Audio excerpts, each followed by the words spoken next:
Hello champions, this is your host and brother Soumya welcoming you back to my final draft video of Gameweek 1. In my previous two videos, I have done a detailed analysis of the newly promoted teams, discussed on the new rules introduced from this season and also shared an initial draft of how my team would look like starting Gameweek 1.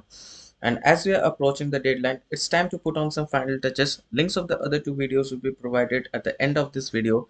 Also would be sharing that in the description as well. Make sure to check that out. But before proceeding, if you haven't subscribed to the channel, please click on the subscribe button. Also make sure to enable the bell icon button decided to keep updated of the upcoming videos. Now, coming to my final draft.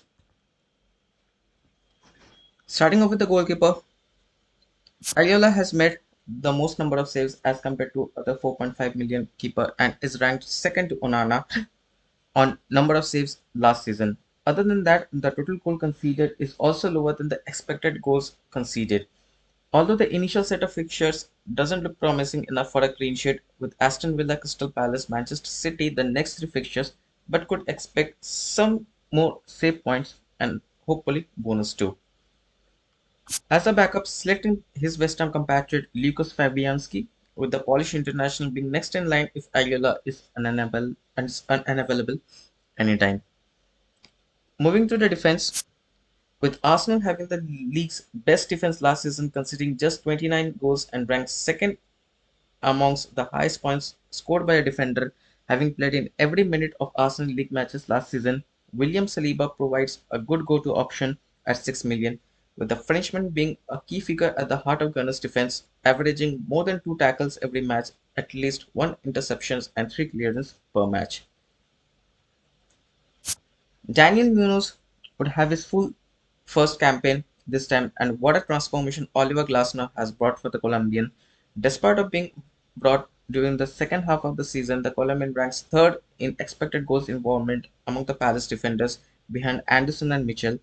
With fixtures consisting of Brentford, West Ham United, Chelsea and Leicester, valued at 5 million, Munoz makes his way to my squad.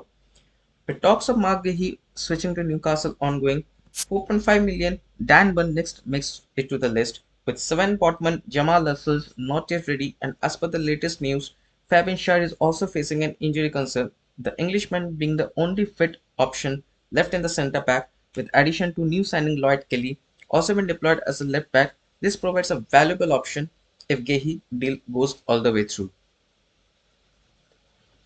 Next up, I believe on including few differentials while building a new squad. Reason is it not only provides you a more cheaper alternative than the regular option, but it also plays a vital role in boosting your rank, provided it hits a jackpot on any given week.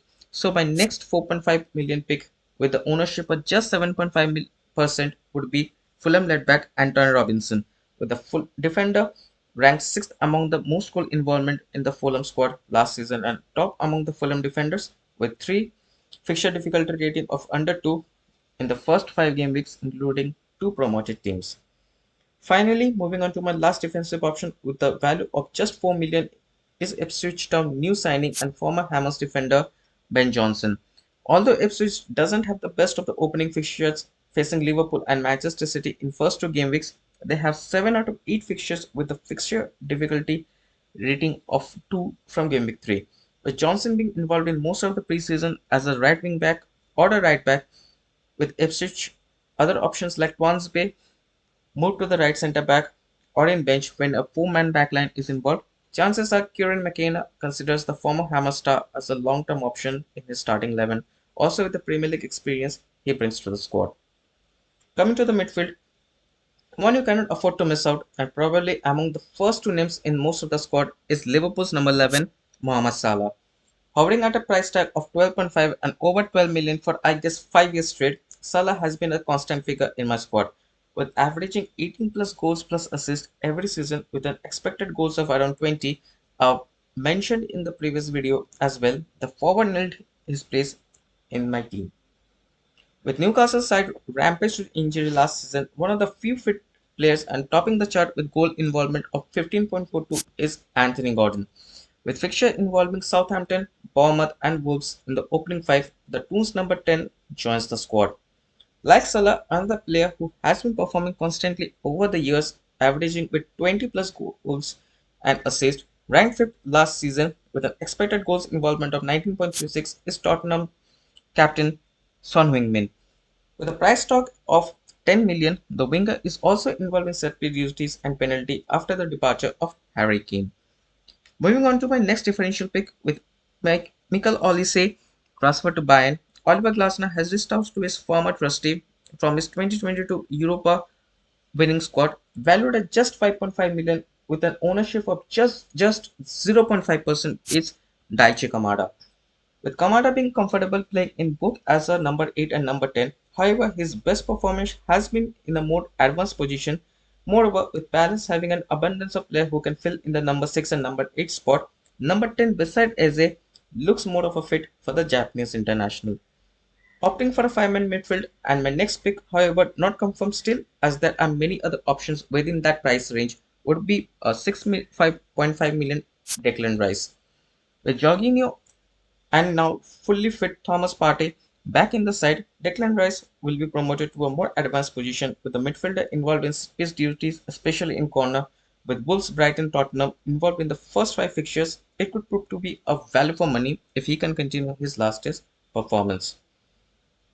Moving on to the striker, with the form Erling Haaland is carrying since last 2 seasons, it would be a high risk not to involve him in the squad, even with a price tag of 15 million. With fixtures including Chelsea, Ipswich, West Ham, Brentford, there's no doubt goals involved. With Alvarez sold and doubt over the availability of Phil Foden and no further incomings, Haaland is nailed on in the City starting 11. As not much is left in the bank, opting for a 6 uh, million would, with Nottingham Forest handed promising set of fixtures starting off with Bournemouth, followed by Southampton and Wolves, with the New Zealand international ranked second in most expected goals involvement for the Forest, just behind Gibbs White. With Dominic Solanke off to Tottenham, Bournemouth don't have many options up front. However, new signing Daniel Jebison could have some role to play if the Cherries are unable to find a replacement for their former star striker. So, with the squad set, let's look at the starting 11 coming game week 1. In goal, Alphonse Areola would get the nod ahead of Fabianski as Julian Lopetegui number 1, with Saliba, Munoz, Byrne completing the back 3, packing the midfield with Salah, Son, Gordon, Daichi Kamada and Rice, with Haaland and Wood the two up front. Coming to the captaincy, multiple options in the opening game week with Liverpool, Newcastle and Tottenham all facing promoted sides, with Rice and Kamada also have favourable fixtures. However, would hand out the armband to Erling Haaland, with a Manchester City on the way to face an inconsistent Chelsea side, with Haaland also boasting an impressive record on the first game week, having scored 4 goals in the past 2 seasons. So that's all for the analysis. As of now, this looks to be my team, and for the opening day conditioned of any further updates of any player's injury and unavailability. Also welcoming everyone to join my league and head-to-head contest. Link would be provided in the description below. Make sure to check that out. Also, please share this link with your friends, colleagues, family members, and hurry up. Only few hours left for our first deadline of the new season. And don't forget to like and subscribe the channel and leave a valuable feedback which would act as a motivating factor to do better and try to bring improvement in the upcoming videos. See you next time. Till then, take care, tata, goodbye, and let's make the journey interesting. And don't forget to check out the previous videos in the pop-up and let me know which team seems to be more balanced and stronger as according to you.